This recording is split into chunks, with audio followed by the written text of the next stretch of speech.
Salut la famille Blaugrana, sur Barça Newsub, chaque seconde compte, chaque instant célèbre notre amour pour le Barça. Merci d'être là pour chaque moment de passion. Alors que la saison en Espagne touche à sa fin, la course au titre de meilleur buteur reste ouverte avec plusieurs prétendants en lice, notamment Jude Bellingham et Robert Lewandowski. Qui remportera le prestigieux titre de meilleur buteur de la Liga cette saison? Avec seulement 13 journées restantes, l'excitation est à son comble pour le trophée Pichichi.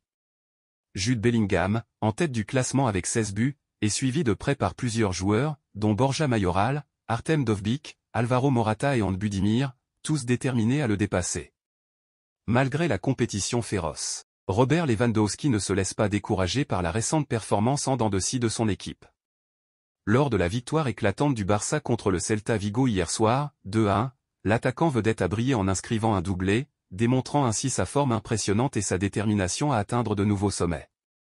Bien que le Barça ait connu des défis cette saison, notamment avec le départ imminent de Xavi, Lewandowski reste concentré sur l'objectif de rattraper le leader du classement des buteurs.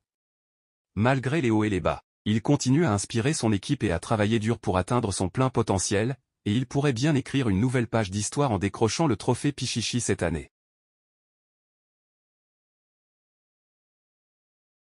Luis Suárez a révélé dans une interview pour la radio uruguayenne Del Sol FM qu'en été 2014, il avait la possibilité de rejoindre le Real Madrid, mais a finalement opté pour le FC Barcelone pour former un trio historique avec Lionel Messi et Neymar. Mon agent était en discussion avec le Real Madrid, a déclaré Luis Suárez dans l'émission La Mesa depuis Miami.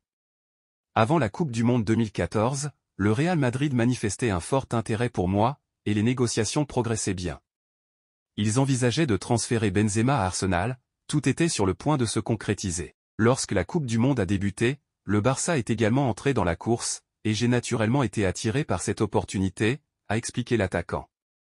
Malgré les circonstances liées aux incidents passés, le Barça a intensifié son intérêt pour moi, et j'ai été enchanté par cette perspective. Au final, j'avais le choix entre les deux clubs, et j'ai suivi mon rêve en optant pour le Barça. Luis Suárez a évoqué l'épisode de la morsure survenue lors du match entre l'Uruguay et l'Italie en huitième de finale de la Coupe du Monde 2014. Malgré les conséquences disciplinaires qui ont suivi, l'attaquant reste reconnaissant pour les opportunités qui se sont présentées par la suite. Dans la suite de l'entretien, le buteur uruguayen a confirmé que rejoindre l'Inter Miami cet hiver allait marquer la dernière étape de sa carrière. L'Inter Miami sera mon dernier club, et ma famille est pleinement consciente de cette décision, a-t-il déclaré. Je suis enthousiaste à l'idée de relever ce dernier défi, et je suis reconnaissant pour la qualité de vie que cela m'offrira. Depuis l'arrivée de Luis Enrique au Paris Saint-Germain il y a 7 mois, le bilan est largement positif, marqué par une progression notable de l'équipe et une relation harmonieuse entre le coach et ses joueurs, malgré quelques incidents mineurs qui ont ponctué le parcours. Jérémy Mathieu, ancien membre emblématique du FC Barcelone sous la direction de Luis Enrique, partage une réflexion nuancée sur leur collaboration passée.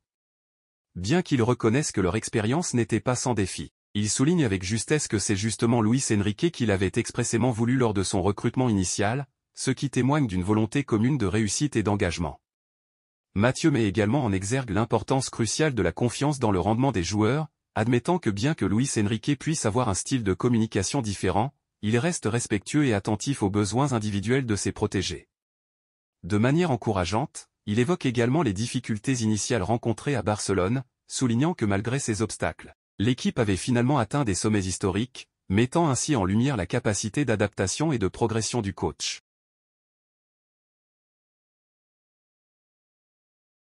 Kylian Mbappé se rapproche de plus en plus du Real Madrid, concrétisant ainsi son rêve de rejoindre la Maison Blanche. Son départ du Paris Saint-Germain, déjà confirmé auprès de ses dirigeants et coéquipiers, est une étape vers cette nouvelle aventure. Bien que d'autres clubs puissent tenter leur chance, il semble que le Real Madrid soit le choix privilégié.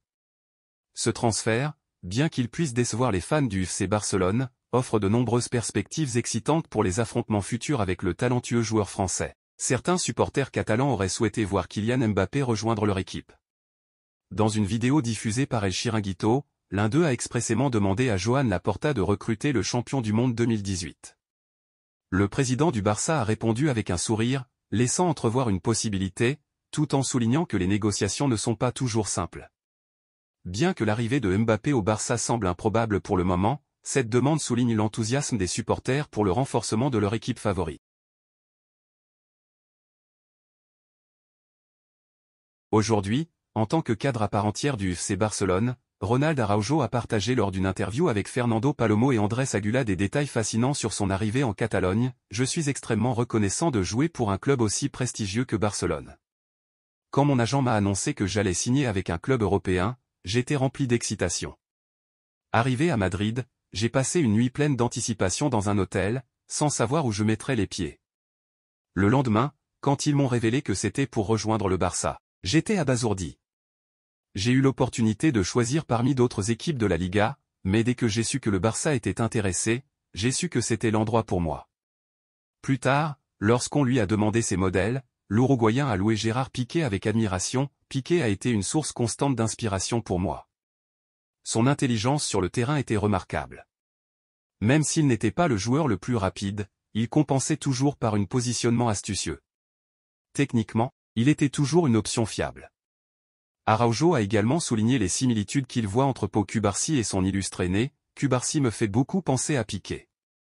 Il possède cette même intelligence, un talent exceptionnel à seulement 17 ans. Sa technique et son sens du jeu sont impressionnants, toujours bien placés sur le terrain. C'est un véritable joyau que le club doit chérir pour les années à venir.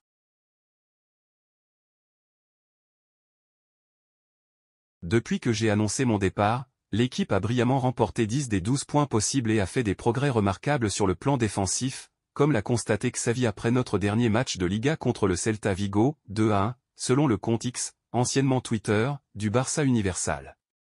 Par ces mots, le technicien catalan a justifié la décision de révéler son départ 5 mois avant la fin de la saison, soulignant que cela a permis à l'équipe de jouer avec moins de pression. C'était l'objectif, a-t-il ajouté. Le FC Barcelone occupe désormais la 3e place en Liga, avec une avance de 7 points sur le Real Madrid. Sur le plan des résultats, l'amélioration est incontestable. Le Barça a renoué avec la victoire et a même creusé l'écart avec l'Atlético de Madrid et l'Athletic Bilbao dans la course à l'Europe. De plus, dans le jeu, les Blaugrana montrent des signes de progression encourageants. Lors des 4 dernières rencontres, l'équipe a montré sa force mentale en arrachant un match nul à domicile contre Grenade, actuellement 19e de Liga, 3-3. Face à Osasuna, elle a su faire preuve de détermination pour remporter une victoire difficile, 1-0.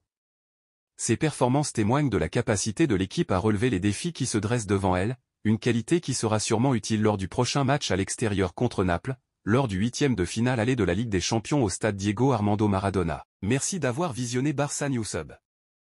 Votre soutien compte énormément. N'oubliez pas de liker, partager et vous abonner pour rester connecté. À bientôt et Visca Barça.